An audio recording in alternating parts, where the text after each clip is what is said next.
Om Asmadgurubhyo Namaha.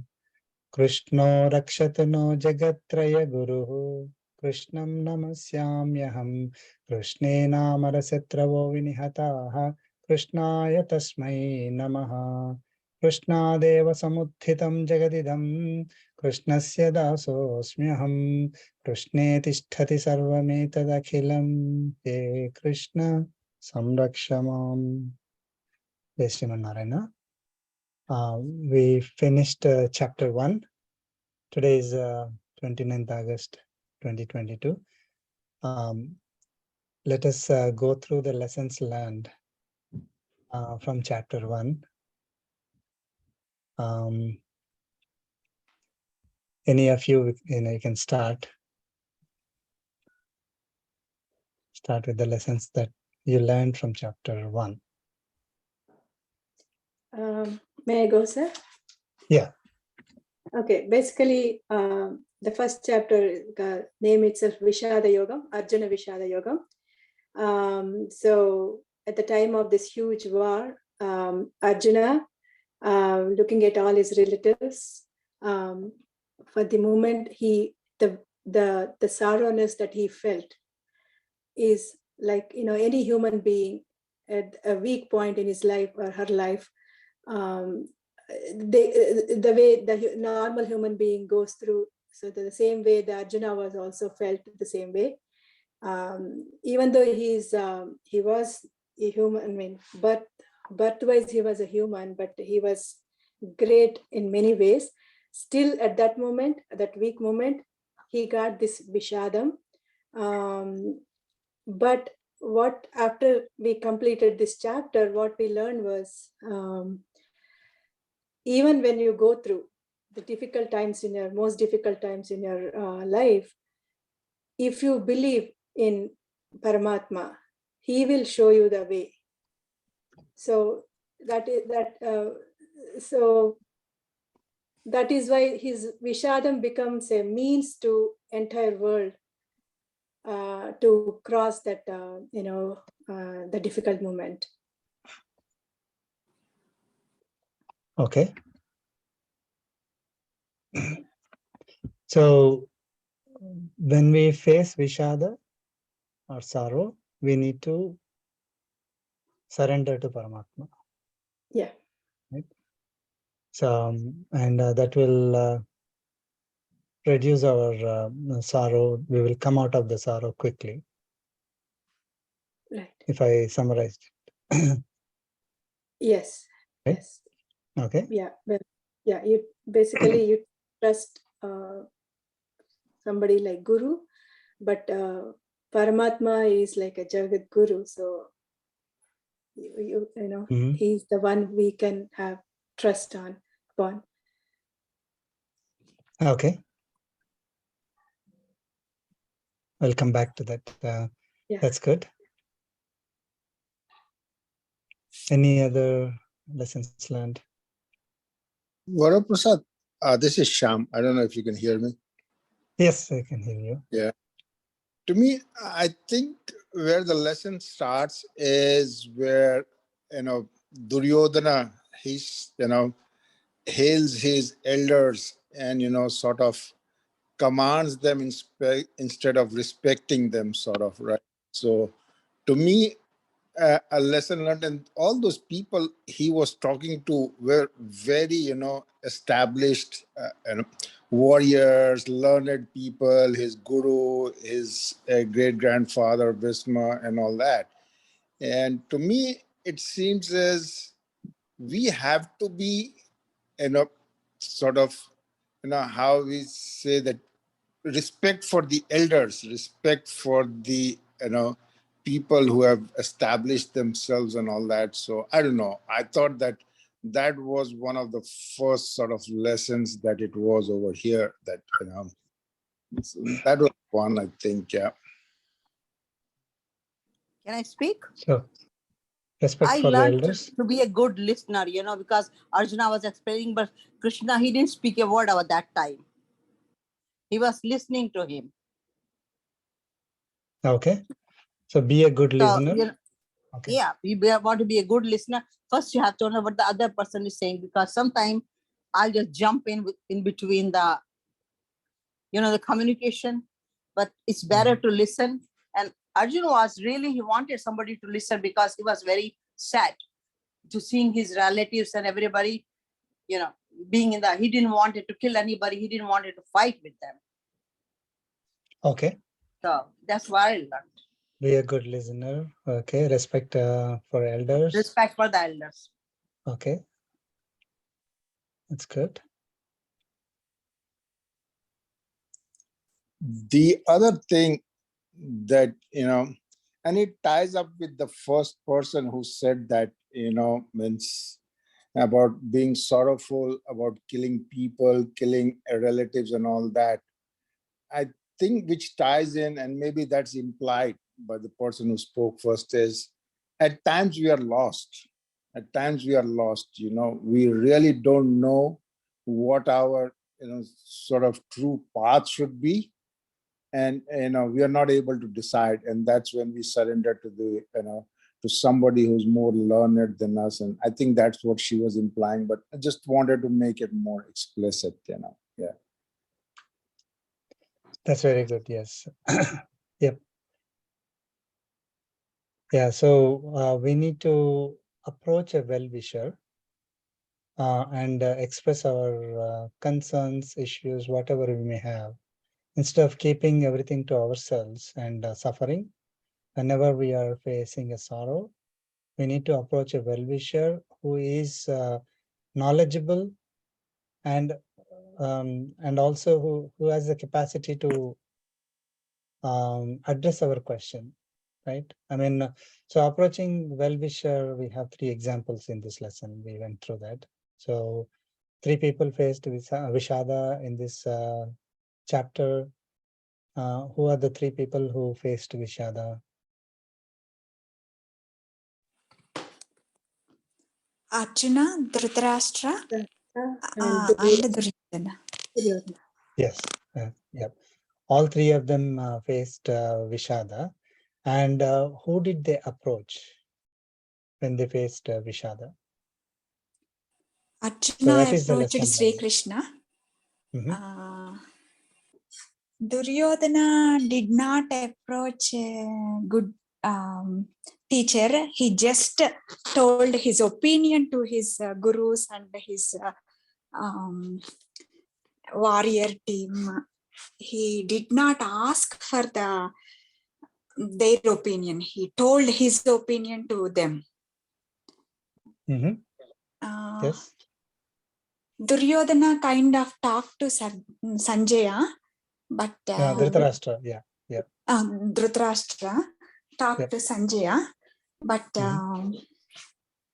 there also he did not ask for advice. He just Mhm. He did not ask for advice, but did he get the advice? no. Yes, yes, he did. Yeah, he got the advice. Yeah. Okay. He was told what is going to happen. Mhm. I mean, Arjuna and wherever Lord Krishna and Arjuna are there will be victory will be over there.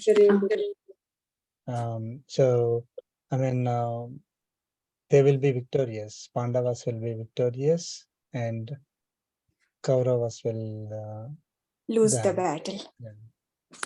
Yes. So he told very clearly what's going to happen. So he got the advice. Advice is. So what's the difference between these 3 people who were approached by people who are in sorrow? So one is the characteristic of the person who is going through the sorrow, and the second is characteristic of the person Reached Who out. listening, is approached by the who sad is person. approached by them. Yes. So what's the because we are talking about the one who is approached or the well-wisher, what's the difference between the 3 people? who are advising the people who are in sorrow? One person had the sort of, had the courage to speak up the truth. Sanjaya spoke up the truth and he told Dhritarashtra the actual situation. The other, Krishna, I think he was going to give the advice, but I think we'll learn about it in chapter 2. At the moment, he was just listening. And the third person, Duryodhana went to Guru Dronacharya and all that. But for some reason, he kept quiet. He didn't say anything, right? But then what Bhisma did, that he wanted to sort of, he was a very learned person. So he understood the situation. And just to sort of break the ice, what it did is he blew his conch.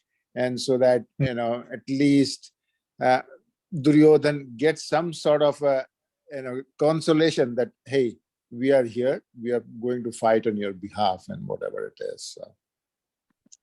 So. Right. Yeah, I feel the difference is like the jnanam that say all three, among all three, right?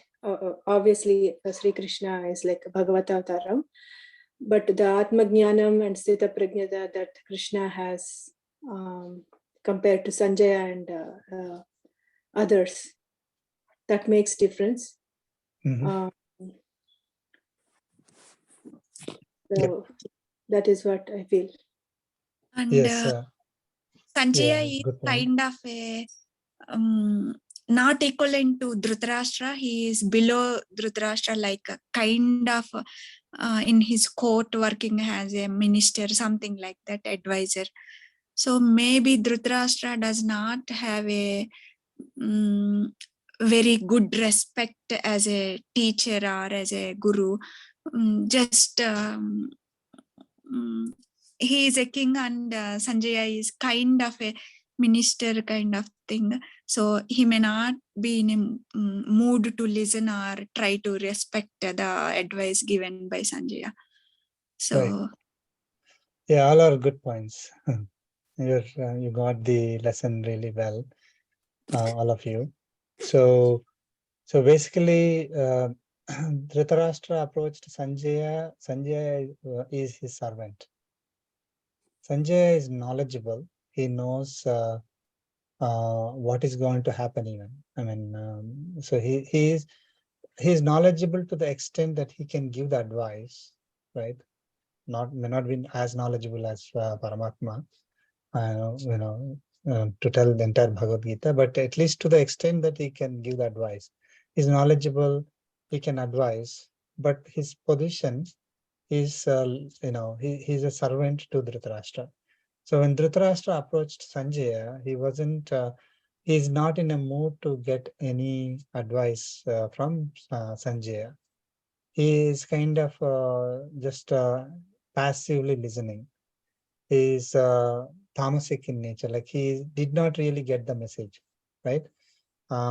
He was just expressing his concerns and that's it. I mean, even though he was given the message, he did not really get it. He did not take it. He did not act on it. And Sanjaya could not force him to do it because he's a servant to Dhritarashtra. So Sanjaya could not say, hey, what you're doing is wrong. You have to do this, right? You must do this. He didn't say that. So that is Dhritarashtra and Sanjaya. Sanjaya as an advisor, he has a ability to advise, but he is not having the position to advise, and he could not force the whoever is coming to him. Now, Duryodhana went to Dronacharya. Dronacharya has the ability to advise, but he doesn't have the ability to actually give that message to Duryodhana. I mean, so he's knowledgeable, fine, but he was not even able to, say anything to Duryodhana. he was not capable of giving the advice. It is not a negative point from Duryodhana. Like it is a negative from Duryodhana. Sorry, it is not a negative from Dronacharya's point of view, but Duryodhana is such a person, so difficult to handle, right? So Dronacharya is not at that level to advise Duryodhana. So when so he couldn't even advise at all, right? So don't approach a person who is not capable of handling the situation. From Duryodhana's point of view, like he is a tough guy to listen. I mean, he won't listen, right? So Dronacharya is in a very tough position. So he should have been even more, powerful enough. When we talk about power or ability, his ability should be at a very high level to even control Duryodhana. If not, then it's not going to be useful, right? So Duryodhana is not in a position to listen, and Dronacharya is not having the ability to advise a person who is not having the ability to listen, right? So that is Dronacharya, and of course Arjuna and Krishna. Krishna has the ability, and he can also advise. So his position, he has knowledge, he has ability to advise. So all are there. So he's able to clearly tell Arjuna, this is what you're doing is not correct. This is what you need to do. And he has so much knowledge that he was able to convince Arjuna, though initially Arjuna was not willing to listen at all, almost close to Duryodhana, but not as bad as Duryodhana. So even though Arjuna was not willing to listen initially, he gave so many reasonings for not fighting. He actually decided not to fight. So it's not like, can I fight? That question was not there. I decided not to fight. Now you tell me what to do. That was his question. So Lord Krishna changed the position completely. He was able to convince Arjuna to change his mind, and so from that difficult situation, and then he is able to fight. So Krishna is able. So it is for the person who is approaching the well-wisher or the advisor to go to such a person who is able to advise us. So of course we approach Paramatma. That is that is fine. But like when we are having any sorrow, in our daily life, we need to approach a person who is a well-wisher, who has knowledge, who has a capacity to understand and influence us to go in the right direction. Okay. So that is about from the point of view of the advisor, like who do we need to approach? Then what should be our state of mind when we are faced with Vishada? Any lessons that we learned from chapter 1? I think you might have covered. So let me just summarize. So Dhritarashtra is not in a mood to listen. So he faced with Vishada, but he went to the advisor, but he's not willing to. He got the advice, but he's not willing to listen. He ignored the advice. Okay. So we should not be like that. And also we should approach an advisor who is, we talked about it, what kind of advisor, and our state of mind should be that we are willing to get the message from that person. It is not just to express our sorrow and go. So sir, so basically, nobody was in a position to convince Duryodhana. correct? I mean, not the Guru, not the Bhishmacharya, not the Dronacharya. I mean, Yes. Krishna that's right. gave up, right? I mean, he clearly went to Hastinapur, making that peace efforts, right? Give him X number of land, 1/4 of whatever it is, and then let's make it, call it peace, and then be happy with that, right? So he did not listen. Pretty much, we are saying that Krishna also gave up, and he was not really. I mean, he could have done all his magic, right, if he really wanted, but it looks like he just gave up. That's right. Yeah, he gave up. So Duryodhana is a very bad example, like a worst of course, Dhritarashtra is also worse like that because it's not useful. If you go to somebody, get the advice and ignore it. And Duryodhana went to Dronacharya and simply shouted at Dronacharya. So he expressed his anger that Frustration. he is anger that comes out of that sorrow, right? So based on all other qualities like greed and other things, right? So he expressed his anger and then did not even wait for the advice. Simply he gave the order to the person who is capable of giving the advice, but he didn't make use of the advisor at all. He simply ordered the advisor and he left. So his sorrow did not. So when we are in sorrow, we let us say we go to a person, shout at that person who is capable of answering to us, right? And not even take the advice because maybe in our mind we are thinking that he's going to whatever they are going to say is going to be against me. They're just trying to convince me. I don't have to take the advice because I am right. Whatever I decided is right. In that state of sorrow, whatever I'm thinking is right, which is incorrect because state of sorrow will totally, the mind will be kind of corrupted. So we'll not be able to think straight. That's what happened to Arjuna also. So but the Duryodhana was in a state where he thought he doesn't have to take the advice at all. So he didn't listen and went. So that is Duryodhana.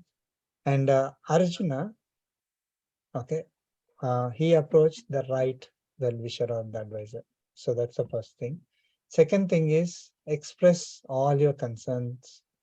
Why you are feeling like that. Why we are sorrow. Why we are having depression, sadness, or whatever is the reason.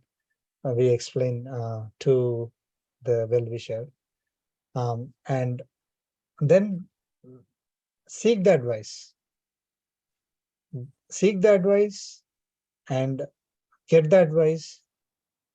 So basically listen to that advice and follow through. Follow the advice. It is not good enough just to get the advice and then go to another person, get another advice, go to another person, get another advice, and do whatever we want to do, not the people who give the advices. So that was Dhritarashtra. He got the advice, but he did whatever he wanted to do. Arjuna was not like that. Whatever advice he got, he implemented that advice, right? So that's why his sorrow went away, but not the other two. So the lesson that we learn is that we need to be open and willing to get the advice and ask questions. If the advisor is saying something, then ask questions, and then finally follow the advice from the advisor, whatever direction that we are getting. Can we also say that they lack of humility, sir, compared to Arjuna? Yeah. So what we need to learn, so we understood their characteristics or character. So we need to be like Arjuna, who now even though we face with sorrow, distress, we approach a well-wisher and willing to seek their advice, willing to listen and get their advice and follow through. Typically, when we are in sorrow, we don't listen. That is unfortunate thing, but that is what sorrow is. In the mode of sorrow, there's, you know, even if the well-wisher is saying the right thing, we will question the well-wisher. That is how the sorrow will change the mind. So we have to be always vigilant and say, whatever they are saying, we need to take it. So what did we learn? Another question. So when do we feel sorrow? When we are scared of the situation, or when we think we are weak, we can't do whatever is supposed to be done. And if Attachment. our expectations are not met, then we may feel sorrow. Mhm. And of course, here the mamakaram takes over for Arjuna. Mhm. There are several reasons why we face sorrow or distress. Actually, one of the leading causes of illness is actually sorrow or distress or depression in the world. Mm. People do not realize, sometimes some people realize it, but everybody's unhappy, starts with unhappiness, but it goes, as it goes, levels up, then it becomes sorrow, then distress and depression. So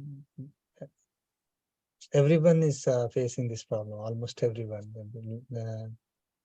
Forgot to get the metrics, but or the statistics, but there is a huge problem in the entire world, not just in US. So why do we feel sorrow? We feel sorrow because, we are trying to do something. Means at the moment, until we understand it, we're trying to do something we don't like. Like Arjuna was, going to war with his relatives and all that. So that's why, and he didn't like that. He didn't want to kill people and all that. So I think that is the reason that, he had sorrow. So basically, I'm trying to say that we feel sorrow when we are, going to do something we don't like. Yeah. Also, aham, sir, aham bhavam. Yeah, ahankara. Okay.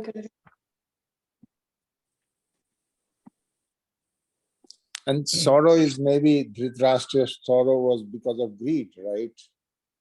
He was thinking that his son would become the king and he would defeat everybody. So maybe that was the cause of sorrow, because that his wish was not being fulfilled.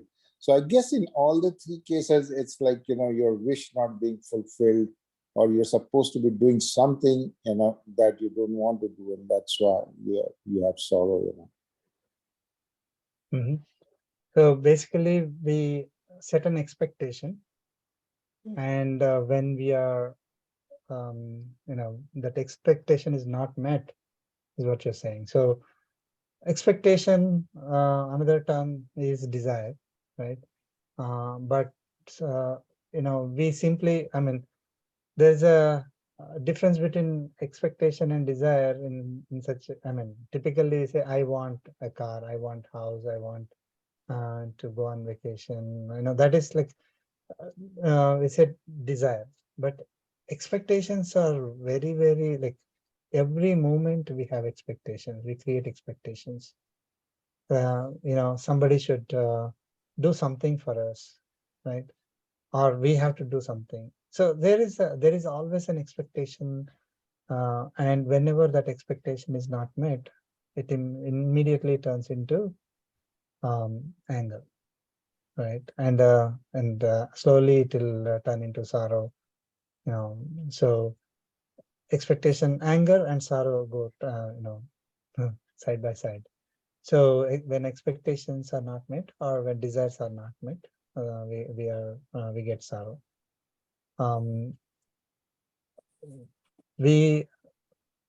So greed, right?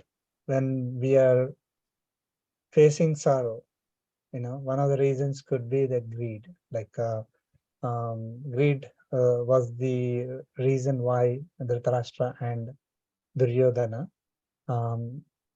that was the primary reason. They wanted that kingdom. They want, the Dhritarashtra wanted Duryodhana to be king out of greediness. Okay, so that greediness set the expectation, which is unrighteous, right? So when we are have greediness, I want something to happen. I want to be rich. I want to get a lot of fame, or out of greed. I want something, and if that expectation is not met, then we are sorrow. We feel sorrow. We feel sorrow when we hate somebody. Will not when we we are hating someone, it turns into sorrow, right? So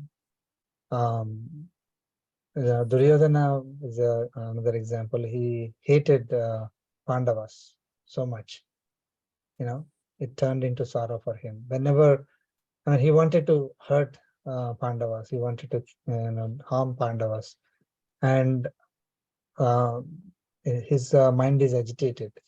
When that hurt, that hatred is there in his mind, it's agitated, and then he will do something, and then when it doesn't work out as expected, and then he's sorrowful. So hatred is another reason. Okay, I mean, we will see why we get greediness and hatred and all that in later chapters. There's another reason is love and compassion. Okay, so Arjuna felt sorrow. Is it because of greed? No. No. Was he hating Appears no. Kauravas? No. He was actually having compassion towards his enemy. So when we love someone so much, right, then it may turn into sorrow. They may not reciprocate. Like we have some expectation, then it may turn into sorrow. I mean, this is not how what Arjuna was facing there. It was slightly different. We'll come to that. But typically, when we love someone, we expect that person also to love us, reciprocate, isn't it? So, actually, Arjuna loved Draupadi, right? He is the one to bring Draupadi, right? So this is what is contradictory for me, right? Was Arjuna delusioned really clearly? He was not thinking, right? Because he really owed to kill Karna, right? During the Vastraharan, all four brothers except Yudhishthira, they really owed to kill all of those people, right? And then they had the mission, they had that vision. How in this world, chapter 1, I keep questioning to myself, what really happened? Did he really something brainwash happened where Arjuna totally forgot what really happened to his beloved wife, because totally she was treated as a property, right? Hastinapur's property. The queen Right. was overlooked. So this is really confusing for me, but that's okay. I do understand to some extent. Thanks. Sure. I mean, that's a good point. That is what we need to learn what happened. So when Arjuna knew Kauravas are bad.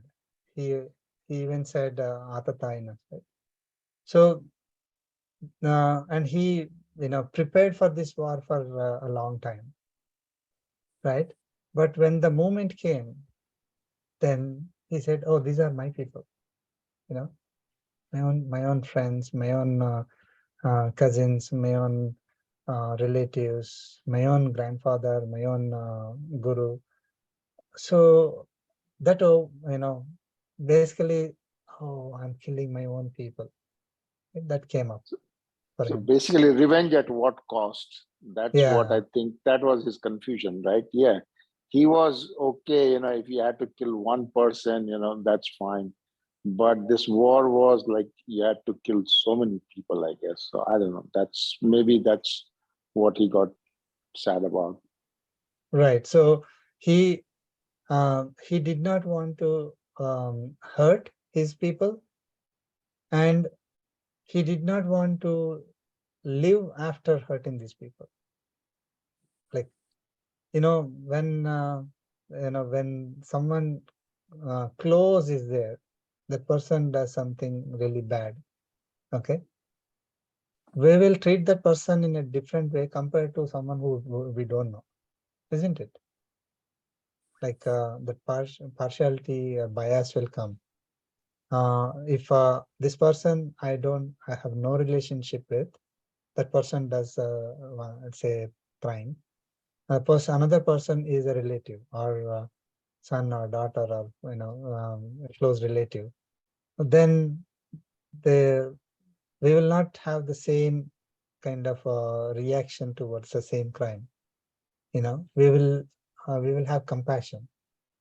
So we will say, oh, okay, I mean, that is how parents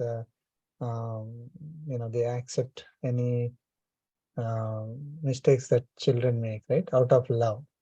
Okay, it's fine, this time it is fine, or don't do it next time. But they will not be so harsh on the children. But if that relationship is not there, their reaction would have been totally different. So here, till that war situation came, like till Lord Krishna said, look, in chapter 1, he said, look at all these people.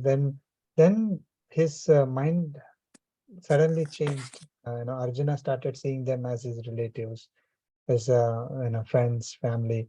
So he is now not in a position to hurt them. How can I hurt my own family? Okay, see, either I enjoy the kingdom or my brother enjoys the kingdom or my cousin enjoys the kingdom.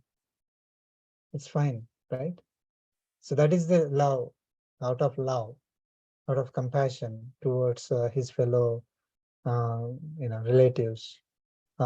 He was able to say, oh, I don't need all these things. I mean, what am I going to do with this after killing all these people when they are not there? How am I going to enjoy all these the kingdom and the pleasures and things like that? I will not be able to enjoy. These are the people I want to share those enjoyments with. So that's why it overpowered him. Now we are going to see in the next chapter 2 also starts with Arjuna's Vishada only, and he gives more reasons. And so we'll discuss that a little further. So here, love and compassion give sorrow to Arjuna. The fact that his loved ones are going to be hurt. It doesn't matter whether they committed some crimes and they need to be punished or not. Doesn't matter. But the fact that they will be hurt, they will be killed, he simply could not accept that. So he felt sorrow because of that.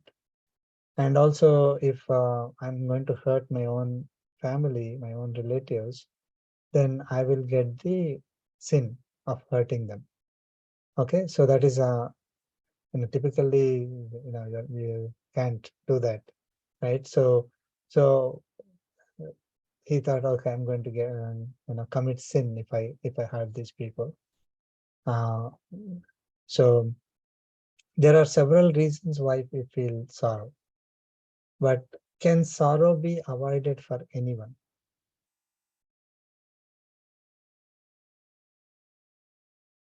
Can anyone avoid sorrow? In other words, Yes, sir.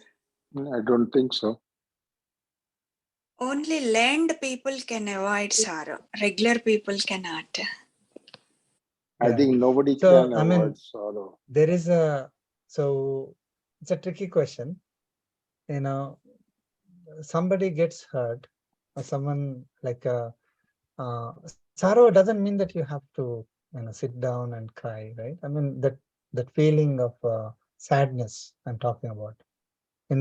So feeling sad, depressed, distress, feeling the tension inside, out of that sorrow.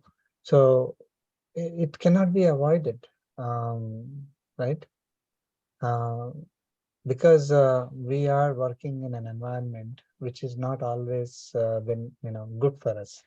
So we have to work outside in hot summer or cold winter. We have to walk to office, let us say, or we want to go and catch a bus, and then the bus doesn't come.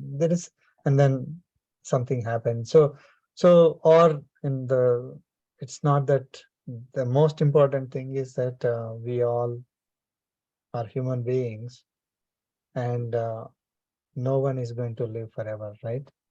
So there's obviously going to be sorrow, one day or the other. And our health will not be perfect throughout our life. That is so when we feel sick, we feel sorrow. So sorrow cannot be avoided at all, right? So but there are certain things that we can, so sorrow cannot be avoided, so we need to approach a well-wisher. So that's what we discussed. So but there are certain things that we can do so that we do not get into that sorrow mode and live in that distress forever, apart from getting advice from well-wisher. So again, Bhagavad Gita gives us so much knowledge to us. If we are able to practice those principles that we have in Bhagavad Gita, then we will be able to even when we feel sorrow, we do not feel it inside. I'll say so. There is something like we will be able to differentiate between the sorrow for the body and sorrow for us, and we will never feel sorrow for us. So far we are only aware of the body, right? We are not aware of who we are really. So we are going to learn that. So once we learn that, who we are really, lot of sorrows will go away automatically. That is what Lord Krishna gave the knowledge to Arjuna and to all of us. One of the main reasons why we feel sorrow is because we do not know who we are. Because we do not know who we are, we get affected by everything that happens around, okay, thinking that it is impacting us. But if we know who we are really, then all those things will automatically not affect us. However, if let us say some health problem or body is getting hurt, then it will pain. It will, it has to pain, right? So if it pains and we feel sadness for some time, sorrow for some time, it is only at the body level. Okay, we will not be having that sorrow, distress, depression, all that at our level. So we will learn the difference between who we that our level, right, and body level. So once we learn that, things will all be clear. So we'll be able to address the sorrow. So yes, it is going to be painful when we walk in the cold winter, but internally we will not have that sorrow feeling at all. Okay, only we will be able to feel that body is feeling the cold, and we will not internally feel the sorrow. Okay, so we will learn that. So any comments, questions on that? How to overcome, I guess, right? I mean, that also Yeah. makes difference. This Yeah, jnana. so we will learn entire Bhagavad Gita for that. So sorrow, one more thing. Sorrow is essential for us when it is impacting our duty. Okay. So this is, I'm making a statement. So is sorrow essential? Sorrow an important thing for us? Like, I should not have any sorrow at all. Okay, in my life. Okay, will I be successful? That sorrow feeling is taken out of the, my body. Let us say that I'm no longer feeling sorrow. I Will it mean, be we good can for me? say, instead of sorrow, can we say like hurdles, right? I mean, the pain that we go through. Pain means not the only physical, whatever Right. the feeling. Yeah. So we need to understand that sorrow is a kind of mechanism to, is giving us feedback that, hey, something better must be done, something different must be done, isn't it? Like, I take a test, and then I did not get A grade. I got a B grade, let us say. I feel sorrow, let us say. That sorrow is telling me, hey, what you got is inferior, you're supposed to get A grade. And then if I use the sorrow to improve myself, it is good for me. If I live in the sorrow and go deeper and deeper into sorrow, then it is bad for me. So sorrow is something that is good when we use it to improve ourselves. It is a kind of mechanism that God gave to us, a feeling that God gave to us to improve ourselves. Like when, when we feel sorrow, then only we will get the message. This is one of the lessons from Bhagavad Gita, chapter 1. If Arjuna did not feel sorrow, he wouldn't have got the knowledge that he is supposed to get. Okay, he would have,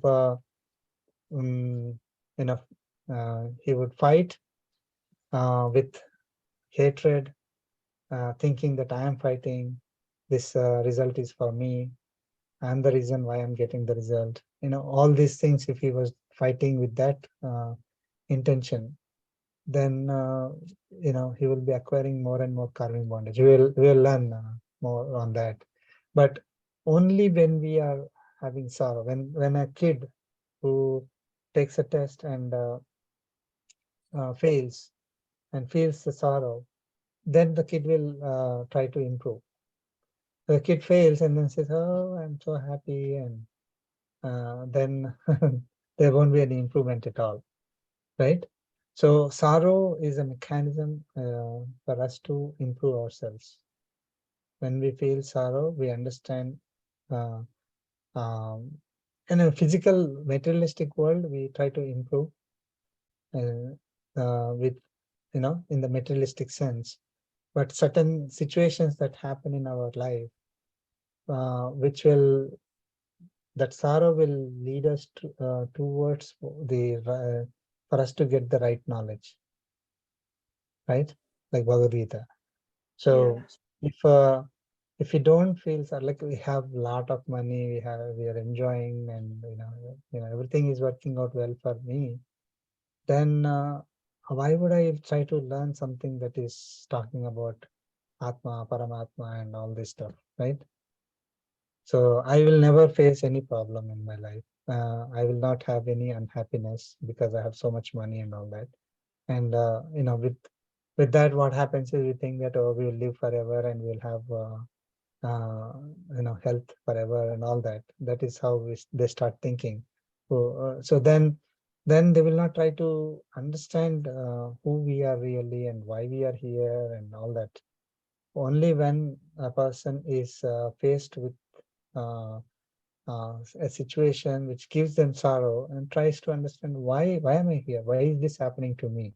Then we will try to learn Bhagavad Gita. So sorrow is something that is essential for us. If we use it for improving ourselves. If we don't use it for improving ourselves, then it is bad for us. It will bring us down.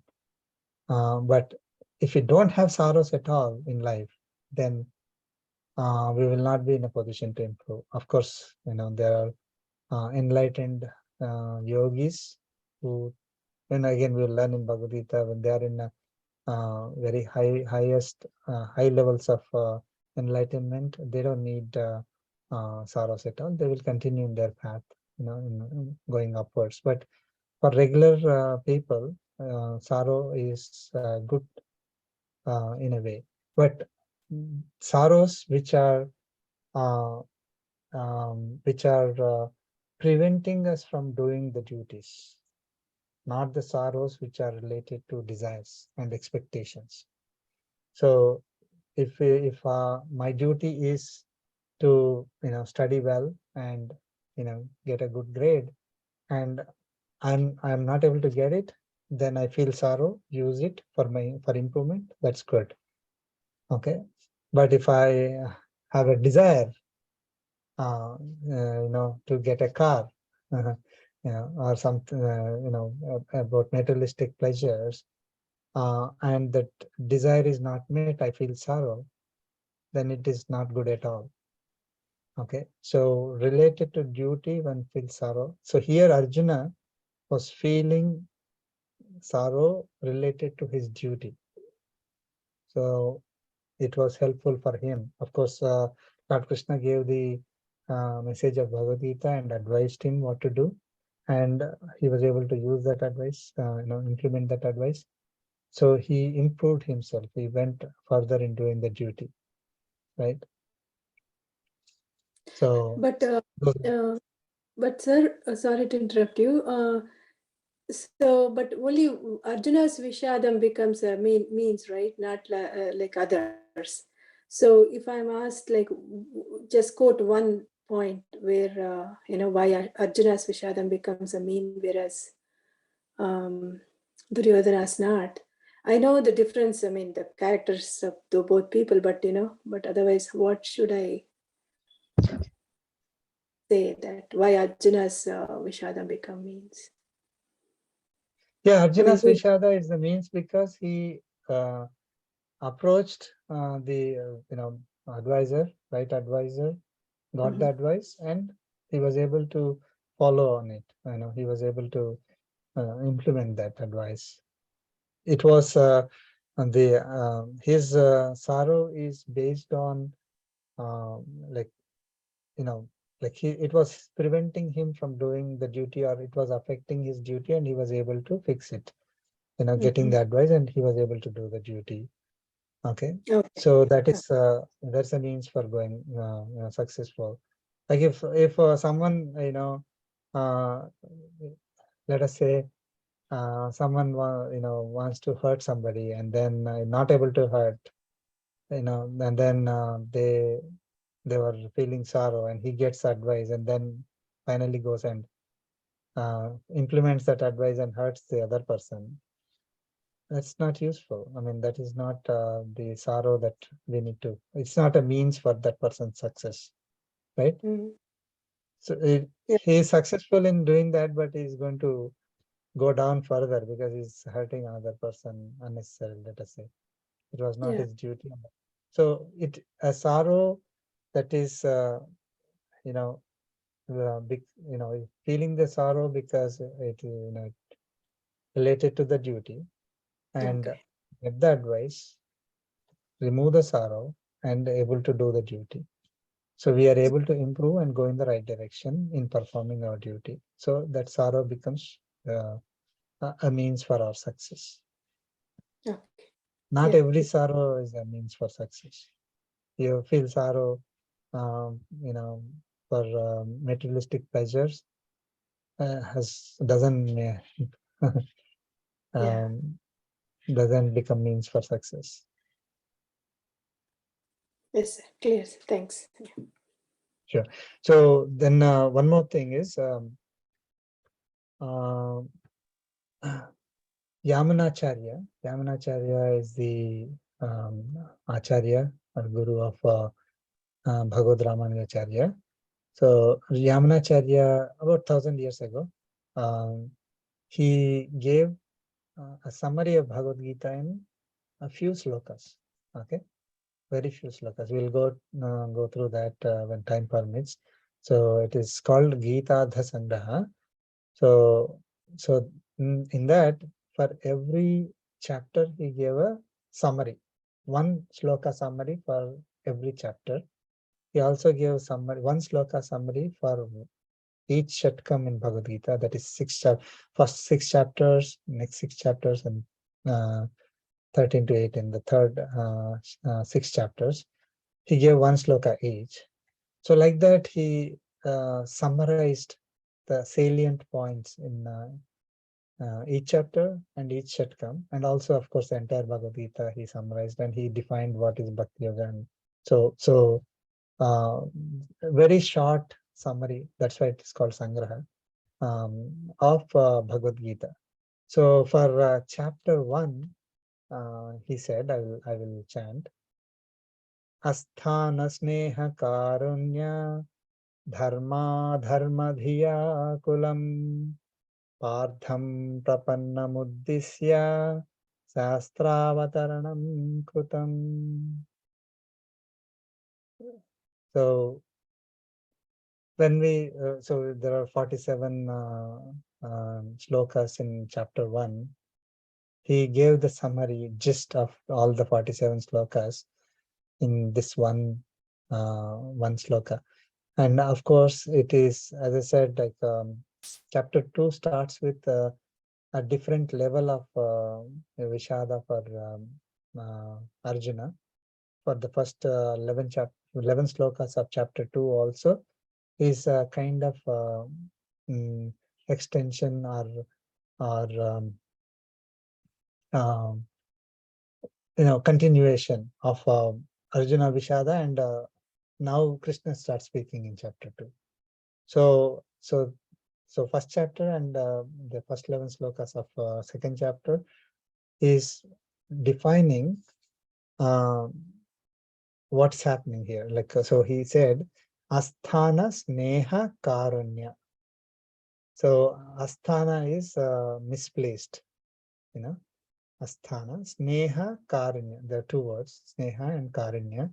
Sneha is, if we put it in the context, we say it as, it is, the literal meaning is he is, he loves his family. So that's Sneha, okay, that affection is there. So towards his family members. But why is he getting that affection? Is because of attachment, right? So he's attached to his family. He's attached to his grandfather. He's attached to his guru. Duryodhana didn't feel that sneha at all.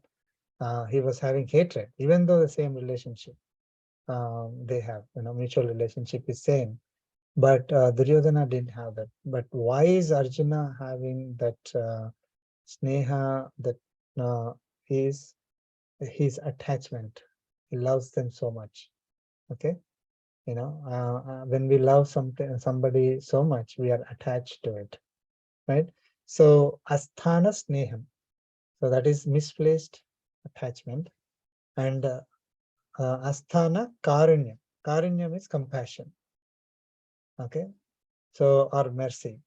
So misplaced compassion is, so these two are the primary reasons why Arjuna was having dharma dhiyakulam. So he's not able, he's confused, perplexed, or bewildered, or whatever. He's perturbed, troubled uh, by the fact that he's not able to decide what is dharma and what is adharma very clearly. So that confusion is there for him, right?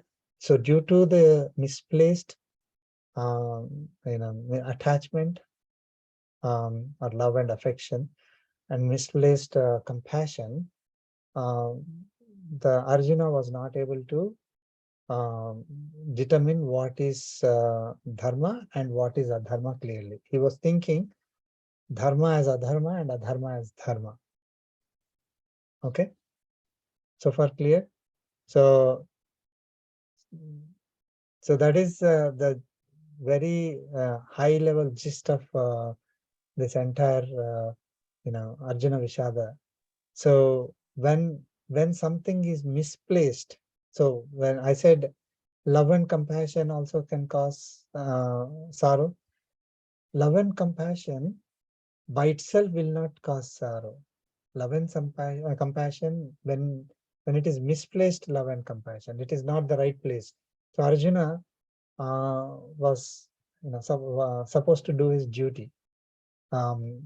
He is supposed to fight, but at that moment, at that critical juncture, and in the war, he started feeling the affection towards his family members. He started having that attachment that, oh my God, these are my own family. Then he's um, having compassion. So out of compassion, what he did is he forgot all the mistakes, all the crimes of Kauravas, all the unrighteous things that they are doing. So, and how they are, affecting the entire society, he forgot. And then compassion overtook him. So, totally it possessed him, basically that compassion possessed him. So he's not able to differentiate between what is dharma and adharma. And he started thinking dharma as adharma and adharma as dharma. So in that situation, Pardham Prapanna Uddishya Sasravataranam Krutam. So Partha is Arjuna. So Arjuna, who surrendered to Lord Krishna, to address the Arjuna, who is surrendered to Lord Krishna, this Bhagavad Gita is given, right? So that is a summary. But here, very important thing that we need to see is that misplaced compassion and attachment are the reasons for sorrow. Okay. Now, can anyone do a parallel between? So typically, people ask a question, right? I mean, okay, Arjuna, felt sorrow in Kurukshetra. How is it useful for me? How can I apply it in my life? We went through a few things, right? Okay, but still, it is not going into the root level. Okay, it's just at a very things that we may know. It makes logical sense, right? So how do I apply? I mean, what is the inner meaning of this Arjuna not fighting with these Kauravas who committed crimes, who he's supposed to punish them, but he's not doing it. He's willing to be conquered or killed by those people, right? How is that applicable for us? Anyone?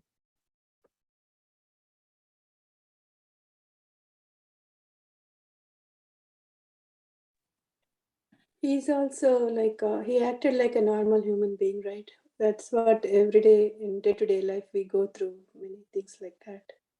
In Sandhigdham, like whether to do or not to do, Yeah. what to. Oh, one more thing that reminded me. Thank you. So we feel sorrow when we are at crossroads.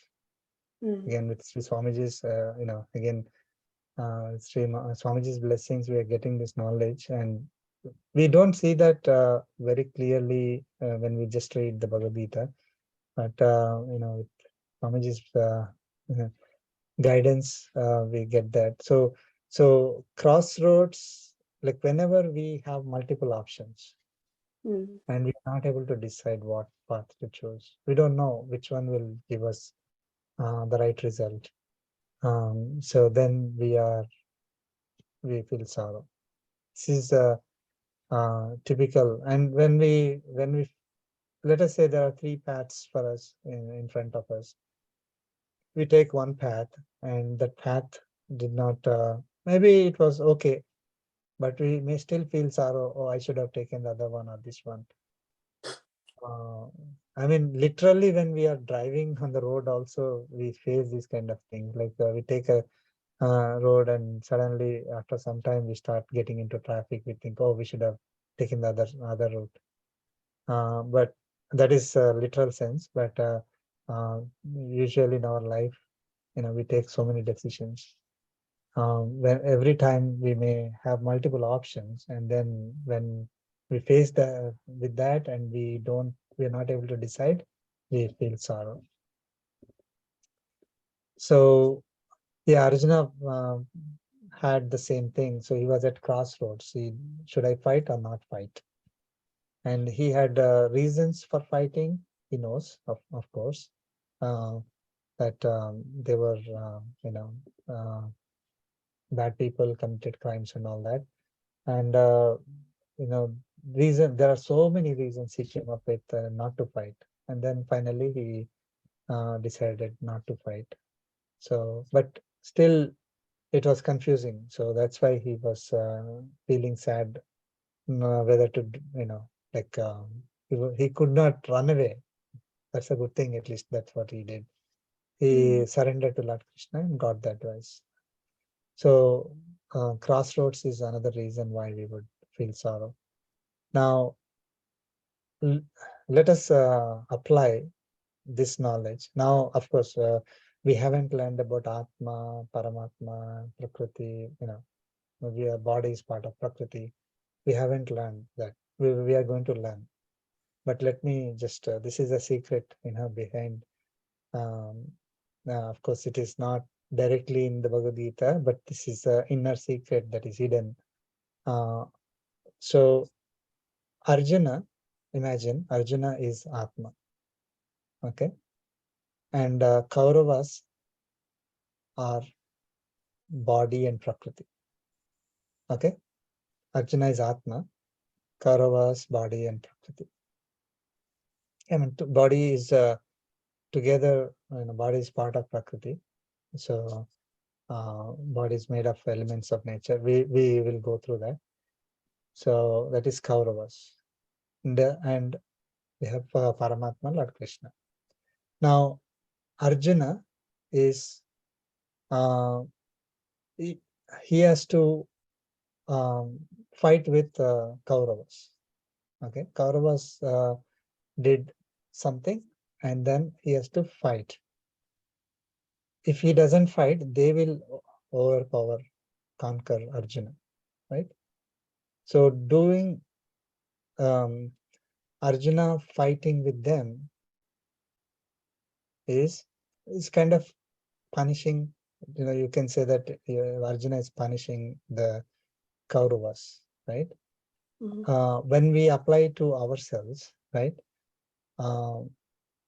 Atma, right? Atma is not, Atma and body are there. Now, body is the one that is having all this, the karmic bondage. Body is the one that is affected by the gunas. Body is the one that is impacting Atma in going through this life cycle, cycle of births and deaths. Body is the one that is through which we are acquiring more and more karmic bondage. When we do not realize who we are and overcome the effects of the body. Okay, so fighting with the body, not literally like Atma is fighting it, taking a sword and all the arrows and then fighting with the body. No, or we're not saying that Atma should kill the body. No, but basically imagine if um, um, body is the one that I'm attached to. Arjuna became attached to the body. Sorry, Arjuna became attached to Kauravas, who are relatives. What is happening? We are getting attached to the body and the nature. Okay, and with that, we are having that love and affection towards the body and nature, the materialistic pleasures. Okay, even though the body is the one that is giving karmic bondage to us, because we are surrendering, kind of surrendering to the body, thinking that, oh, this is me, that body, I am the body. So we are getting affected, acquiring the karmic bondage, getting affected by the gunas. We will go through in detail in later chapters. I'm just giving it a very high level. So that body is the one that is impacting us because we are not doing the right thing of realizing, getting the knowledge. Let us say Arjuna doesn't approach Paramatma and decides not to fight, then what happens? Kauravas will overpower Arjuna. That's exactly what happens to Atma when it doesn't listen to the message of Bhagavad Gita. When we do not listen to the message of Bhagavad Gita, message from Lord Krishna, so we think I am body, right? When concept of Bhagavad Gita is not there, I'm just. People say, okay, soul left the body, rest in peace, and all those things, but it doesn't mean anything for a lot of people beyond that. So all their life they will live like this body. I am body, and I need to enjoy. I am doing the things. I have all these are for me. I need materialistic enjoyments. I need all these relationships and all that. Everything from the perspective of the body only, right? So they are they lose themselves. They are overpowered by the nature, of which body is the part. Now, so what is happening? We are having misplaced attachment towards the body. Asthana sneham towards. So Arjuna had asthana sneham towards Kauravas. We have misplaced attachment, love and affection to the body. Why is it misplaced? We think that it is me, right? The body is I am the body. That's what. So basically, instead of loving ourself, Atma, taking care of ourself, we misplace that and think that body is I am body, and I need to take care of the body. I cannot hurt the body. Now, compassion. So misplaced compassion. Atma, even though body is acquiring so much karmic bondage, and impacting Atma, we say, oh, that's fine. It is my body only. It's enjoying. So let us continue that, or it is my relations, whatever it is. So from the body perspective, it is doing bad things to us. We are letting body do the bad things to us out of misplaced compassion. If we realize that I am Atma and this is body, and try to overcome the influence of this body through the knowledge that I am getting from Paramatma through Bhagavad Gita, then I will be able to reach the goal. Like Arjuna is able to fight Kauravas, and then he was able to be victorious. If I get powered by the needs of the body, I have misplaced compassion, misplaced love towards the body, misplaced compassion, even though body is troubling me by giving a lot of sins, a lot of karmic bondage. I simply let it go and acquire more and more out of compassion towards the body and nature. Then I will, basically go down further. I will not be victorious. I will not reach my goal. I here is Atma, right? So Atma will not be successful if it is affected by the body and nature. Atma by itself is pure, but it is carrying the karmic bondage, so that's why it takes birth, and it in a particular body, and that body is again giving the is affected by the gunas of the nature, and if we do not have the proper knowledge, we continue to acquire karmic bondage, no matter what we may think. Like I'm doing a lot of social work, I'm doing a lot of I'm helping a lot of people, all that. As long as we do not have the right knowledge, even those activities will give us karmic bondage. And we will learn from Bhagavad Gita what is, we have to do those things, but how we need to do it, with what thinking, with what knowledge we need to do them, is in order to not be affected by the even the good activities that we are doing. So we will learn all that, but just want to compare Arjuna and Kauravas to Atma and body and nature, and Krishna is Paramatma is same both. This is very interesting, sir. Very new angle we never think of, right? Like Arjuna, looking at Arjuna as Atma and others as worldly matters. Very, very interesting and useful to, make us understand, I feel. Right. Again,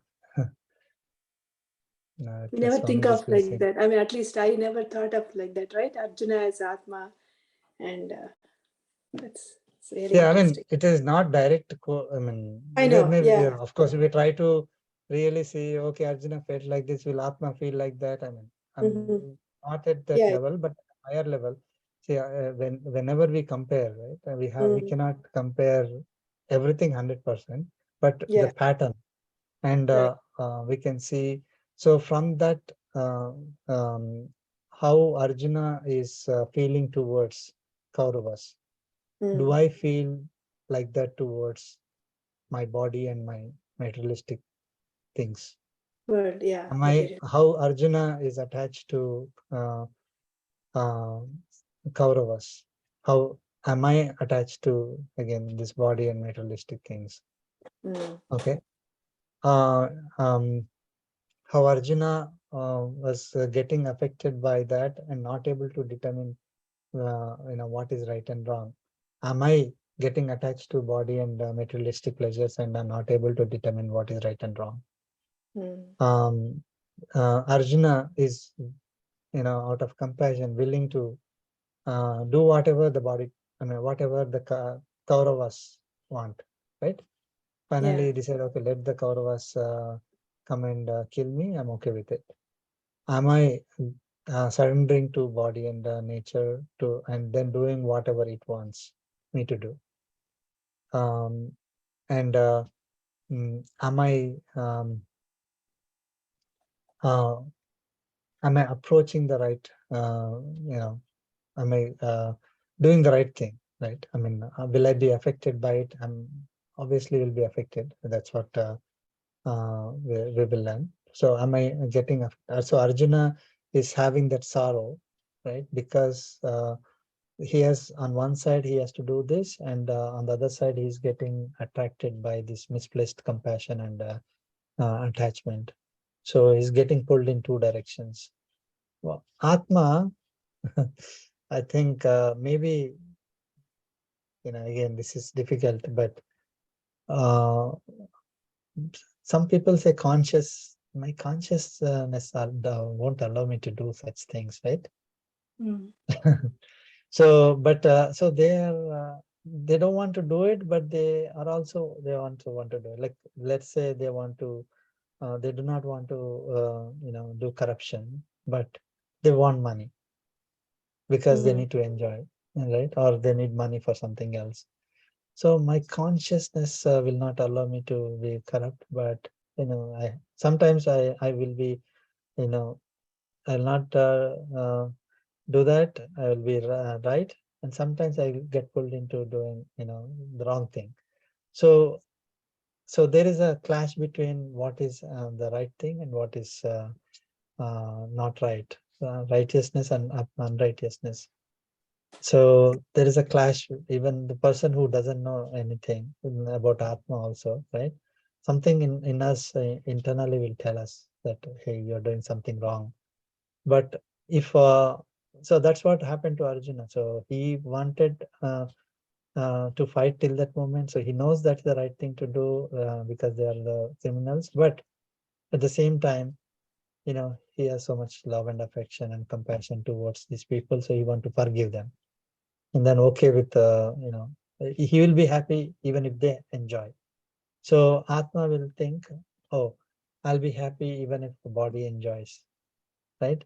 It doesn't mean that we have to punish the body, okay? But we have to see, like Arjuna's fighting with Kauravas, we need to see it as Atma not getting affected by the gunas, overpowering the impact of the nature on Atma, right?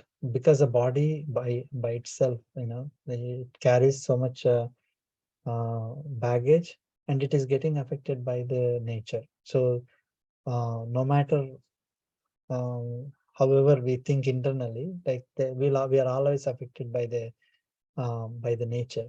So is that nature overpowering me, conquering me, or I'm able to overpower that, whatever temptations, whatever like for example, coming to Bhagavad Gita session today, 8 to 9:30 in the night, so difficult, all of us, families, or early morning for someone attending from India.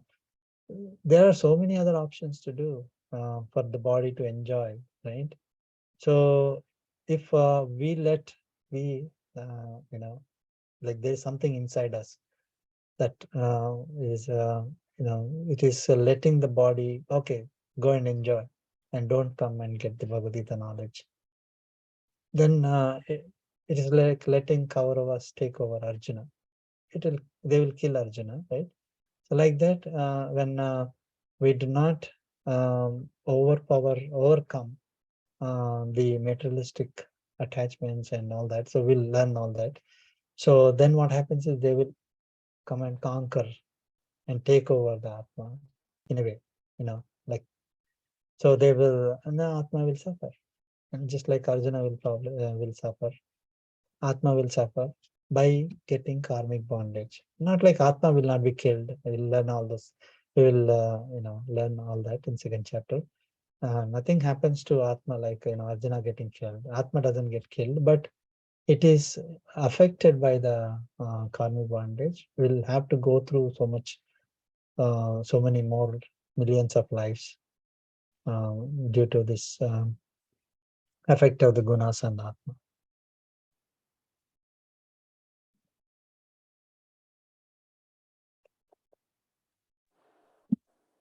So that kind of, we can conclude lessons learned from chapter 1. And with that, we can go on to chapter 2 next week. Yeah, very good. So it was very interesting, useful. Okay, we'll conclude with the concluding prayer. Kayena vacha manasendriyarva buddhya pranava purite swabhava karomi yajat sagala tasmai narayana samarpayami Srimanarayana samarpayami. sarvam Sarvam Shri Krishna Arpanamastu. Smadgurubhyo Namaha. Jai Srimanarayana. Jai Srimanarayana. Jai Jai Srimanarayana. Srimanarayana. Thank you so much. Thank Jai you. Srimanarayana.